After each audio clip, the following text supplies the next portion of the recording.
देखिए, सबसे पहले मैं आप सभी मीडिया बंधुओं का मैं शुक्रगुजार हूं कि आपने मुझे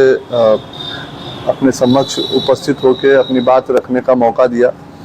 सर्वप्रथम मैं आप ही के माध्यम से मैं कुछ बातों का विरोध करना चाहूँगा और बताना चाहूँगा। जो मौजूदा सांसद यहाँ गाज़ीपुर के हैं, उन्होंने जो गांजे को लेके जो हमारे मनीषियों को और हमारे धर्माचार्यों के और हमारे सांस्कृतिक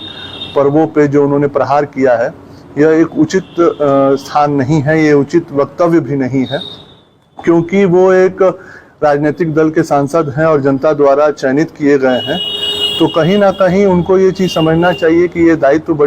बहुत ही संजीदगी भरी दायित्व है और इस तरीके के बयान समाज में विखंडन प्रस्तुत करते हैं। क्योंकि मेरा मानना है कि जब बयान किसी भी धर्म के खिलाफ दिया जाता है तो यह ज़रूरी नहीं कि वो धर्म के बारे में जो व्यक्ति सुने उसको वो माने ही माने। आज मेरा यह एक स्पष्ट रूप से कहना है कि अगर धर्म के हम लोगों के ऐसे संस्कार नहीं है सनातन हिंदू होने के नाते कि हम किसी और धर्म के ऊपर विश्लेषण या उस पर कोई अपनी टिप्पणी रखें, नहीं तो अगर हमें भी किसी और के धर्म पे अगर बात करने को आ जाए तो इनके पैगंबर के किस तरीके के संबंध रहे हैं बच्चियों के साथ, इनके कुरान में हलाला को लेके क्या कहा जाता है, तो इनको बड़ी मिर्ची लग जाएगी। तो संजीदगी के नाते, एक उम्र का लिहाज के नाते ये अपेक्षा करता हूँ आप सबके माध्यम से कि इस तरीके का बयान न दें। और निश्चित रूप से किसी भी हिंदू के माथे के तिलक और उसके शरीर पे धारण किए हुए जनेऊ और उसके गले में लटके हुए रुद्राक्ष को या उसके हाथ में उसके संस्कार के वेदों को वो अन्यथा न लें, क्योंकि एक हाथ में जरूर वेद संस्कारों के वेद हैं तो दूसरे हाथ में शस्त्र भी है। बस यह बात है कि वो बाएं हाथ से शस्त्र उठ के दाहिने हाथ में आने में काफ़ी समस्या खड़ी हो जाएगी। और मंदिर मंदिर घूम घूम पूजा कर रहे थे, अपने चुनाव के लिए प्रचार प्रसार मांग रहे थे, तो निश्चित तौर से जनता ने उनको आशीर्वाद दिया है जनता के कार्य करने के लिए, उनकी सेवा करने के लिए। दूसरे धर्म पे अपनी टिप्पणियां वो अपने पास रखें। और मेरा यह आप सब से गुजारिश है, आप सबके माध्यम से एक चेतावनी है ऐसे मजहबी लोगों से और ऐसे दूसरे धर्म के लोगों से कि कृपया सनातन हिंदुओं को इतना विवश न समझें कि वो आए दिन हर किसी मनीषियों के और धर्माचार्यों के और हमारे जो सांस्कृतिक धरोहर हमारे पर्व हैं, कुंभ जैसा मेला जो आज सदियों से हमारे यहाँ चलता चला आया, जिस तरीके का वक्तव्य दिया गया, ये कतई बर्दाश्त नहीं किया जा सकता।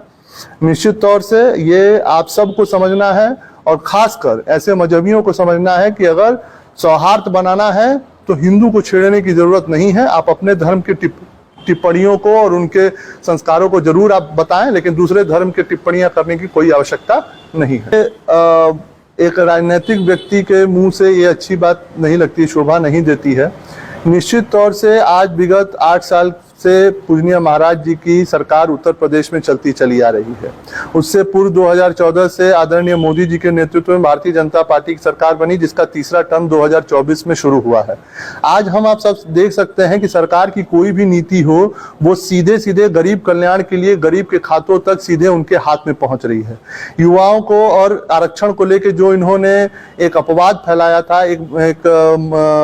जो लोगों के बीच में भ्रम फैलाया था, आज 60,000 भर्तियां आदरणीय पूजनीय महाराज जी के नेतृत्व में अभी पिछले महीने संपन्न हुई हैं और आने वाले इस साल के अंत तक 40,000 और भर्तियां निकलने वाली हैं। तो आज युवा जोश भी देख रहा है कि बिना किसी पक्षपात के, बिना किसी धर्म जात के पक्षपात के साथ आज जितने सही माध्यम से यहाँ भर्तियां ली जा रही हैं, यही अखिलेश जी की सरकार हुआ करती थी, जिसमें एक विशेष समुदाय के और विशेष धर्म के लोगों को केवल तवज्जो दिया जाता था। तो ये सोचने का विषय है। निश्चित तौर से जिनको स्वार्थ भरी राजनीति करनी है, केवल पारिवारिक राजनीति करनी है, उनको दिक्कतें होंगी, लेकिन जिसको पूरे समाज का सर्वव्यापी सर्वस्पर्शी राजनीति करनी है, वो समाज के अंतिम व्यक्ति, जो समाज के अंतिम पायदान पर बैठे व्यक्ति तक जिसको विकास पहुँचाना है, वो समाज में एकदम निष्पक्षता से बिना किसी पक्षपात के हर व्यक्ति को एक संपूर्ण मौके के साथ आगे बढ़ाने का काम ऐसे हमारे पूजनीय महाराज जी कर रहे हैं। इसी को रखना चाहिए।